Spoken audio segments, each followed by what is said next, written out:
आगे बढ़ेंगे। रिश्वत मामले में फंसे बीएपी विधायक जयकृष्ण पटेल अब चौतरफा मुश्किलों में घिर चुके हैं। इसके साथ ही प्रदेश में अवैध खनन के मामले एक बार फिर से सुर्खियों में आ गए हैं। चौंकाने वाली बात यह है कि अवैध खनन को लेकर संसद से लेकर विधानसभा तक सवाल पूछे गए थे। इसके बावजूद प्रदेश में लंबे समय से अवैध खनन का बड़ा खेल चल रहा है।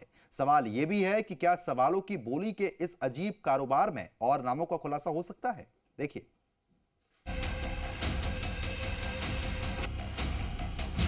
सवालों की बोली का अजीब कारोबार। सदन में गूंजी थी अवैध खनन की गूंज। अवैध खनन को लेकर विधानसभा में सवाल ड्रॉप करने के बदले बीएपी विधायक जयकृष्ण पटेल का रिश्वत कांड इन दिनों खूब चर्चा में है। सोचिए, सवाल ड्रॉप करने के बदले परिवादी से 2.5 करोड़ का सौदा हैरान करने वाला है। एसीबी के पास बरामद रकम के साथ तमाम सबूत मौजूद हैं। लेकिन बीएपी विधायक जयकृष्ण पटेल की गिरफ्तारी के बाद राजस्थान में अवैध खनन का मामला एक बार फिर से सुर्खियों में आ गया है। दरअसल संसद से लेकर विधानसभा तक में अवैध खनन के मामले की गूंज सुनाई दे चुकी है। आपको पूरी डेटा दिखाएंगे, जिससे शक हो रहा है कि क्या सवालों की बोली का कारोबार चल रहा है। विधानसभा में सवाल लगाने और ड्रॉप करने के मामले में एसीबी की गिरफ्त में आए बीएपी विधायक जयकृष्ण पटेल ने ही खान विभाग से जुड़े 4 सवाल लगाए थे।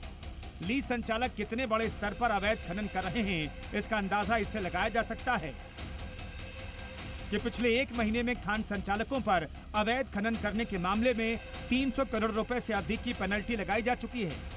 भरतपुर जिले में ही 180 करोड़ रुपए की पेनल्टी खान संचालकों पर लग चुकी है। राजस्थान विधानसभा की बात करें तो बजट सत्र में खान विभाग से जुड़े करीब 240 प्रश्न लगे, जिसमें 22 ध्यानाकर्षण प्रस्ताव लगाया गया। खान विभाग से 4 सवाल तो खुद बीएपी विधायक पटेल ने विधानसभा में लगाए, जिसमें 2 सवाल बांसवाड़ा क्षेत्र से जुड़े सोने की खान और टीएसपी क्षेत्र में खनन पट्टों से संबंधित थे। अब सवाल की आड़ में घूस प्रकरण के बाद टोडा भीम अवैध खनन को लेकर चर्चा में है। टोडा भीम क्षेत्र से पहाड़ों पर खनन संबंधी 4284 संबंधित तारांकित प्रश्न किए गए। 6286 प्रश्न टोडा भीम के ग्राम मोरड़ा, गढ़ी, कमालपुर, रजौली, बुढ़ाचंद जी क्षेत्र के पहाड़ों पर अवैध खनन संबंध में पूछे गए। इतना नहीं, लोकसभा में खनन संबंधी 21 सवाल पूछे गए। 1 सवाल राज्यसभा में भी पूछा गया।